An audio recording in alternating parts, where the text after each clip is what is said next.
Shoot! Hi, I'm the Moorlander and this is Moorlander EDC.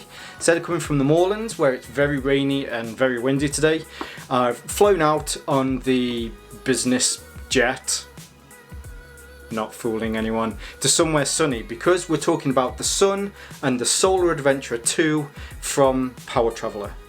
So I'd seen this and something just clicked, just a little bit about batteries and recharging things. I've always had one of those kind of traditional ones, which we'll have a look in a bit, where it's just a charger. But there have been situations where my charger has completely run out because I've been somewhere where there isn't a power source. And I've looked at solar powered chargers before. Generally they're quite large, and having some experience, a little bit of experience around mobile phone industry in the past, I know that it takes a lot of sun or a large solar power area to be able to charge something. And I saw this and it was a lot smaller than some of the ones that are out there, but also when it folded out, it was the whole mass or area that the charging cells were a lot bigger. So what I'll do now is I'll turn the camera around so that we can actually have a look at the product, and you'll see hopefully why I found it really useful. Full disclosure at this point, I got in touch with the people from PowerTraveller, super nice guys, asked if I could have a test unit, and they sent one out to me. They were more than happy to send that out. That has no reflection on the outcome of this review or this piece of content whatsoever. Now I'll turn the camera around. As usual, if you've watched my content before and you'd like to continue to know when my content becomes available, then hit that like, hit the subscribe button. It means a big deal for my channel. Let's get the camera around and let's have a look a little bit more at this now. Okay, so here we have it. But to start off with, what I'm going to do is I'm just going to put that down. I'm not a big unboxing kind of guy.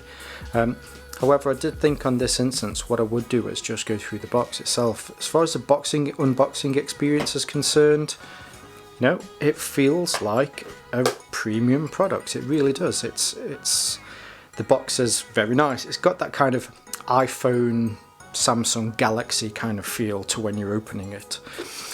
Through the box you can see what it is capable of charging. On the inside of this flap here, which I think is quite good, instead of having an instruction manual inside here, you can use these QR codes so that you can download the instructions manual. And then on the back here, there's just some extra information about what's on here. So as you can see, it is a 10,000 milliamp hour battery.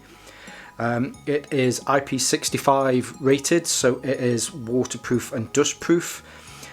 It works with USB Type-C, also USB 3. And then there's some other details here. Now, you'll have to excuse some of my ignorance. So you can see that it works with 5 volts, 9 volts, 12, and then through USB Type, just through normal USB 3, you've got 5, 9, 12, and also Quick Charge 3.0. So the reason that you'll see hopefully later as well is the fact that a lot of these newer chargers, this is the Galaxy charger, it uses quick charge. A lot of the older versions of these were 5 volt chargers, whereas they're increasing now up to 12, 9 and 12. So what this does is it just allows that when it's plugged into this, it recognises that, or at least the mobile phone recognises that, and it starts to fast charge rather than just, well, it wasn't particularly slow before, but it does charge it quickly as you'd expect, or as you would also get if you plugged it into the main charge that you get from the manufacturer. So I'll just pop that there for the second. What you get in the box is you get the PowerTraveller Solar Adventurer 2 charger, this unit here. You get a little strap so that you can strap it to your pack or bag if you're using this whilst you're out walking, and you also get a cable so that you can charge it. So let's go round the actual device itself. So on the front, it's nice and plain. It's completely made from plastic. However, it really is quite, it feels tough plastic. It doesn't feel cheap in the hand. It feels heavy, but not too heavy. My nan always used to say, you know, if something feels heavy, it's probably expensive. On the front here, you have a loop so that you can attach that to your bag. On the back here, you have a really robust joint. This is where it opens, but everything that's on the inside here, as far as taking power into the main battery, which is in here, it needs to be robust so that it can go through there. Also, if you're going to hanging it from this joint needs to be as robust as possible. So that's the front. On this side here, you can see that there is a power button. There's a door here that covers the USB connections on the inside, and then you have 5 indicator lights here. The top indicator light turns red when it's in the sun. So when it's opened, sorry, I got my thumb on the bit at the top. When it's opened, you can see it turns red because it's now charging itself. As I move it away from the sun, the red light disappears because it doesn't have sufficient sun to charge it. So you know that it is definitely powering itself when you can see that top light. Then the other light here, when you press that down, you can see that you've got indicators. Now there are 4 indicators, each indicating 100, 75, 50 and 25% battery, so that you know exactly or roughly what you've got. When there's no lights on there, then it's out of battery. On the back here, there's nothing. On the left hand side here, there's just the PowerTraveller logo.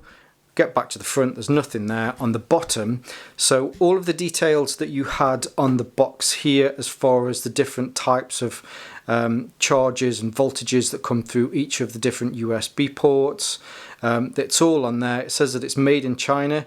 If you're the type of person that does a hard pass on things that's made on China for some principle, I don't know, you're missing out on a great product here, so please don't let that put you off.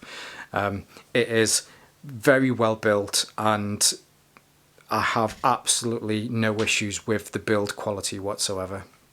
And then you open it and you'll hear it's got a nice little click that holds it into place. There is a plastic surround around each of the solar panels. So you have the solar panel here and there's a solar panel here at the bottom. Now what I found with these sort of solar panels in the past is that generally you just get this unit here, which, you know, it's not particularly big, not particularly cumbersome. However, what they've been able to do is make sure that you've got twice the amount of light that's coming into this. Now, the light is very important with this. A solar charger does not work if there's no light. And it's as simple as that. You need to get as much light onto this to make sure that that light is then converted into energy that can be stored within the battery cells that are on the inside here. Now, as I mentioned, it is a 10,000 milliamp battery. So what I've done is, quite handily, and I didn't realise this at first when I first triple checked this. This is my Samsung Galaxy S20. The battery in this is exactly 4,000 milliamps. So the test to me would be very simple. 10,000 divided by 4,000 is 2.5. So if I charge this on full, it should be able to recharge this 2.5 times. Guess what? It did exactly that. So I ran this down over 2 or 3 days to make sure that it was completely empty, and every single time that I charged it with this. I charged this from full, and what I did was, while this was charging, I made sure that this was completely closed so that I could test exactly what I could do with this. And yes, so it charged it 2.5 times, which is exactly as I'd expect. What I then did was, I tried to work out, well, what do I get from this charging?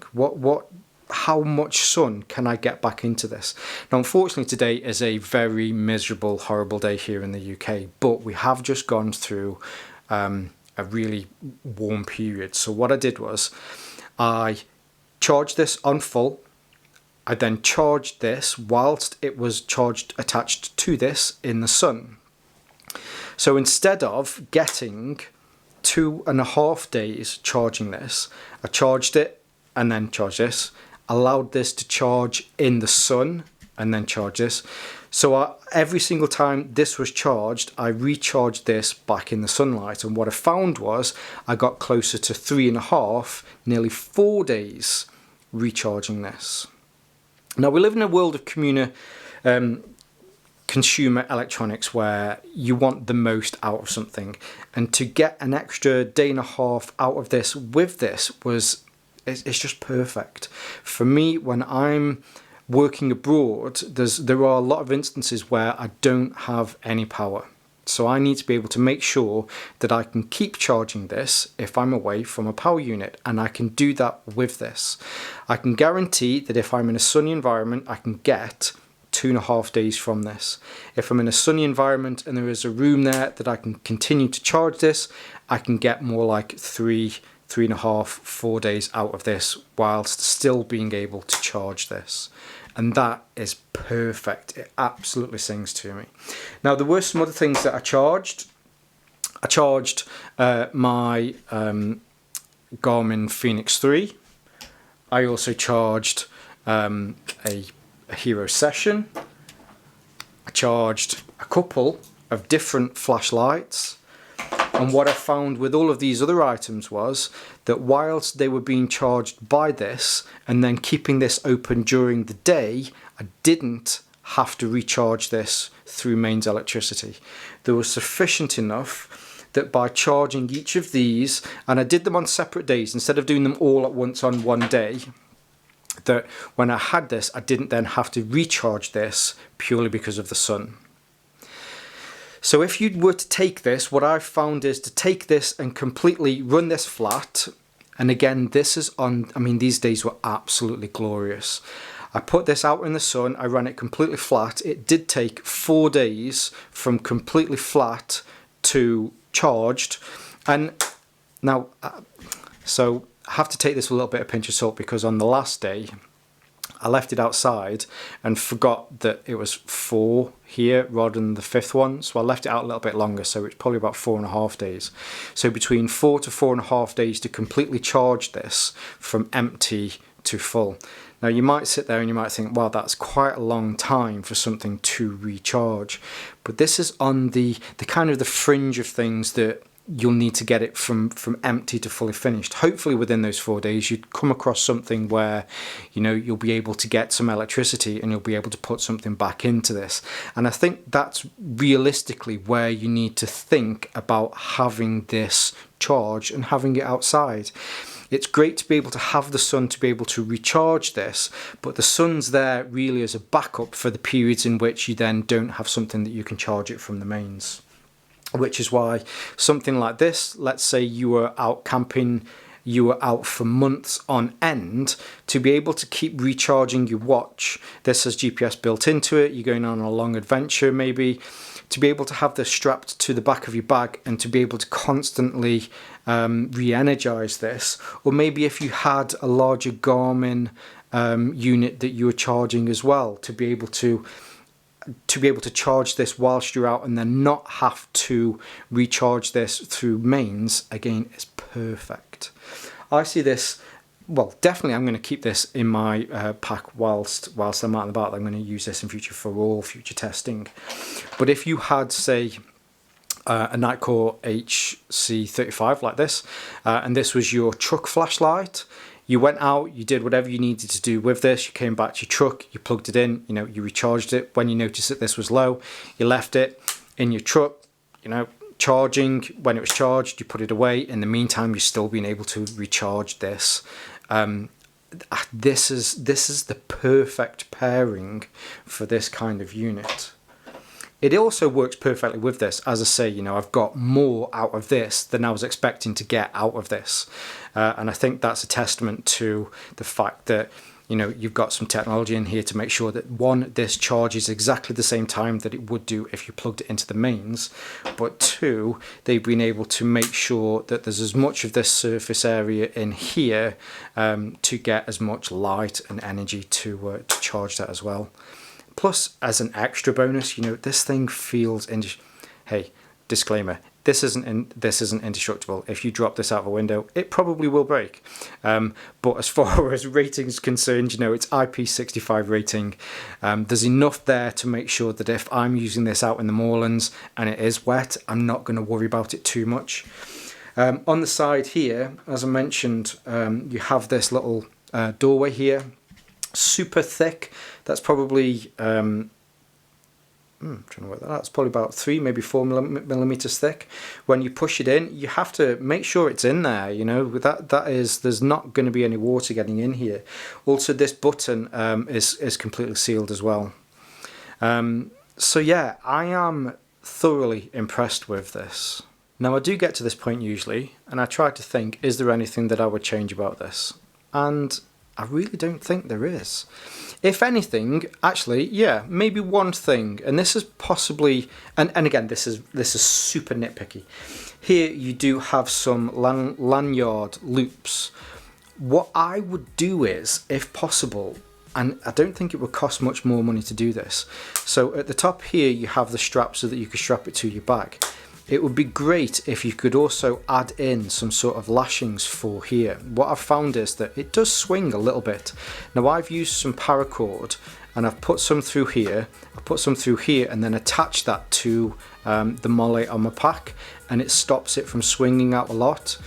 This probably really is more of a maybe for the next version, or something that you could buy as an additional thing that you could add to these.